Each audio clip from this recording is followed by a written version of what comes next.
हमारा जनाता बबुआ जीम होई है नानाईता डीएम होई है नानाईता डीएम होई है हो ललना हिंद के सितारा इता सीम होई है ओह से ऊपरा पीम होई है हो ललना हिंद के सितारा इता सीम होई है ओह से ऊपर पीम होई है हो ललना हिंद के सितारा इता सीम होई है ओह से। अरे हमारा जनाता बबुआ जीम होई है नाना इता डीएम होई है हो 0.5 है हमारा ललना हिंद के सितारा इता सीम ऊपर पीम होई है हो ललना हिंद के सितारा इता सीम होई है ओह से ऊपर पीम होई है हो। अरे हमारा जनाता बबुआ राज होई है राजा अधिराज होई है हो हमारा जनाता बबुआ राज होई है राजा अधिराज होई है हो ललना मुकुट मढ़ी पोखराज होई है सिरा वाकताज होई है हो ललना हिंद के सितारा भैया सिरा वाकताज होई है। लेकिन भैया विकास अंकल हैं हम सबके बीच। अरे गावा हो कि राजा जी खजनवा दे दो रानी हो गहनवा दे दो राजा जी खजनवा दे दो रानी हो गहनवा दे दो बाजीना मजीरा ऐसे बाजीना राजा जी खजनवा दे दो रानी हो गहनवा दे दो राजा जी खजनवा दे दो रानी हो गहनवा दे दो बाजीना मजीरा ऐसे बाजीना मजीरा ऐसे अहीरा रतनवा दे दो राजा जी खजनवा दे दो रानी हो गहनवा दे दो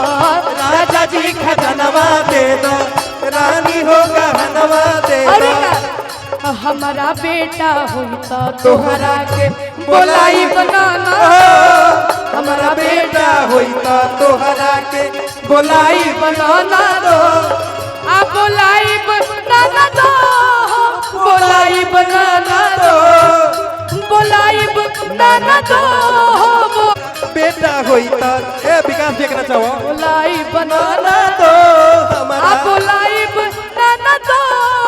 बोलाई बनाना दो बोलाई बनाना दो बोलाई बनाना दो हमारा बेटा हुई तो तोहरा के बोलाई बनाना दो हमारा बेटा हुई तो तोहरा के बोलाई बनाना दो राजा जी खजनवा दे दो रानी हो गहनवा दे दो राजा जी खजनवा दे दो रानी हो और का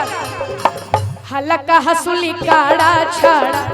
हल्का हसुली काड़ा छाड़ा बाजू बंद झुमका डाड़ा बाजू बंद झुमका डाड़ा हलका हसुली काड़ा छाड़ा बाजू बंद झुमका डाड़ा इहे गाना बनवा अपने हमारे यूट्यूबर के जितने भी भाई यूट्यूबर भाई मैं आप सभी से आग्रह करूंगा कि ये वीडियो कल सबसे पहले इसलिए चढ़ाइएगा ताकि कोई हिम्मत कर सके बड़ा कार्यक्रम करने के लिए, क्योंकि हर लोग चाहता है कि अपना नाम हो। तो सभी यूट्यूबर भाई जिनको मैंने इनवाइट किया और जो लोग जिनको मैं नहीं भी पर्सनली जानता हूँ, आप सभी से आग्रह है कि आप इस वीडियो को जरूर चढ़ाइएगा ताकि कोई भी कलाकार आप सबों को बेइज्जत बुलाए। सभी यूट्यूबर भाई से हाथ जोड़ के नम्र निवेदन कि हलका हसुली काड़ा छाड़ा बंद हंसी झुमका डाड़ा बाजू बंद झुमका डाड़ा झुमका डाड़ा इहे हार मनवा अपनी इहे हार मनवा अपनी गोद के ललनवा दे दो राजा जी खजनवा दे दो रानी हो गहनवा दे दो राजा जी खजनवा दे दो रानी हो गहनवा दे दो बाजी ना मंजीरा ऐसे बाजी ना मंजीरा ऐसे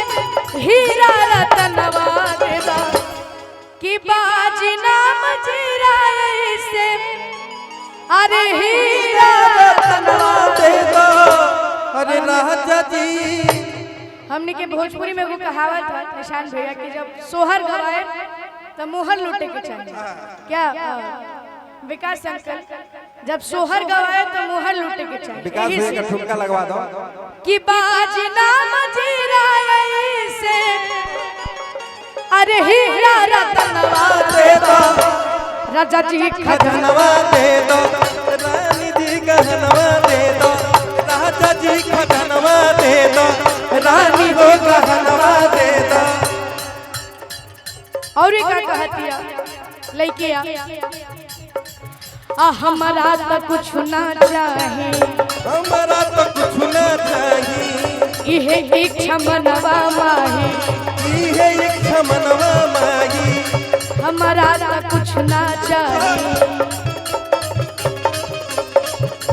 इहे इच्छा मनवा माही इहे और मनवा अपने इहे और मनवा अपने गोदी के ललनवा दे मांगी भी तो ऐसी चीज मांगी जिसका कोई जोड़ा ही नहीं है। हाँ मैं कलाकार लोग को ओजा वाला कहाँ वाला मालूम है नो कहाँ वाला प्लॉट जहाँ तू रजिस्ट्री। हाँ अंकल सबको लोग आया है जितने भी हमारे गोलू भैया नागेंद्र अंकल खुशी दी हमारे डीजे बिट्टू मेहरा नागेंद्र भैया धनंजय अंकल बिट्टू मेहरा कह रहे हैं कि मोहर में एक फ्लैट ही ले लीजिए या रजिस्ट्री करा लीजिए। बोलिए कहाँ प्लॉटिंग का काम अंकल का चल रहा है। कहाँ कर रहे हैं? हम भी रजिस्टर करवा लिए हैं बहुत जल्द आप लोग भी करवा लीजिएगा कि इहे आन मनवा अपने अरे गोद के ललनवा दे दो राजा जी। और एक बार विकास अंकल खातिर सब लोग दोनों हाथ के उठाई जा ताली बजाई जा अरे राजा जी खजनवा दे दो रानी हो गहनवा दे दो राजा जी खजनवा दे दो रानी हो गहनवा दे दो राजा जी खजनवा दे दो रानी हो गहनवा दे दो राजा जी खजनवा दे दो रानी हो गहनवा दे दो कि राजा जी खजनवा दे दो आरामी अरे हो वाह। गहनवा बस दे बस दो बस लेकिन हमारा जनाता बबुआ राज होई है राजा आधिराज होई है हो राजा जी अरे बाप रे केक के महाराज हो गए। हमारा जनाता बबुआ राज होई है राजा आधिराज होई है हो हमारा जनाता बबुआ राज होई है राजा आधिराज होई है हो राजा जी ललना ललना मुकुटा मढ़ी पोखराज होई है सिरा वक्ताज होई है मुकुटा मढ़ी पोखराज होई है सिरा वक्ताज होई है हो अरे तो हमारा जनाता बबुआ अब डांस करने में मजा आएगा थोड़ा बस बस बस राज होई है राजा आधिराज होई है हो हमारा जनाता बबुआ राज होई है राजा आधिराज होई है हो ए ललना ए ललना ए ललना मुकुटा मढ़ी पोखराज होई है सिरवा के इताज होई है हो ललना मुकुटा मड़ुआ पोखराज होई है वक्ताज होई है हो। लेकिन चलत रहे के बा एही में कि हई पुलिस प्रशासन थानेदार का करी हई पुलिस प्रशासन थानेदार का करी हमारे चाचा रंगदार तजवार का करी हमारे भैया रंगदार जवान का करी ओ हई पुलिस प्रशासन थानेदार का करी हई पुलिस प्रशासन थानेदार का करी हमारे भैया रंगदार जवान का करी हमारे भैया रंगदार जवान का करी ओ हई पुलिस प्रशासन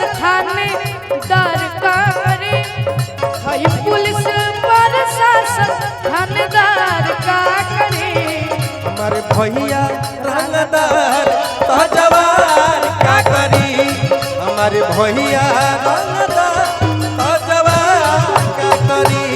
हमारे भैया रंगदार तो जवान का करी हमारे भैया रंगदार तो जवान का करी कि हमार भैया रंगदार तो जवार का करी हमारे बबुआ रंगदार तो जवार का करी। वाह। और विकास भैया के बीच